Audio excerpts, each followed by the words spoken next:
The Russian military has carried out horrific atrocities, including the murder of civilians in the town of Bucha. Vladimir Putin could theoretically be charged for his war crimes in Russia as the International Criminal Court, ICC, reportedly seeks arrest warrants against Russians who have had a hand in the violence. 2 war crimes cases have been brought to the court by Karim Khan, the prosecutor. He is expected to ask a pre-trial panel to approve the arrest warrants for the mass abduction of children and attacks on civilian infrastructure.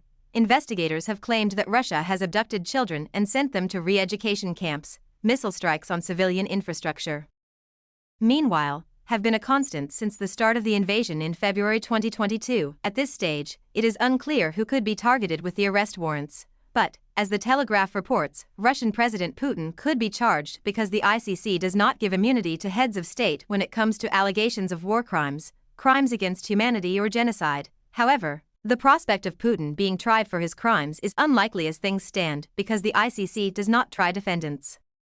In absentia, Russia has repeatedly denied allegations of war crimes, but Ukraine believes it has gathered enough evidence to prove that many have been carried out. In January, Ukraine's top presidential advisor for children's rights and rehabilitation alleged that nearly 14,000 children have been abducted by Russian troops and deported to Russia. Daria Harasimchuk also said that Russian troops killed 456 children and injured nearly 900 since the start of the invasion. He continued, "We managed to identify and verify the data of at least 13,899 children who were abducted and deported by the Russian army, and, unfortunately, we can say that only 125 of them we managed to return home." Researchers at Yale University recently released a study that claimed Russia had held at least 6,000 Ukrainian children.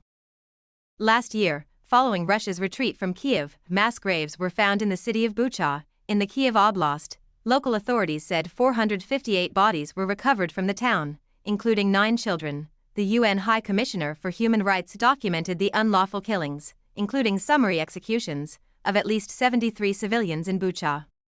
Photographic evidence also showed corpses of civilians with their hands tied behind their backs having been shot at point-blank range. This was seen as proof that there were executions of civilians.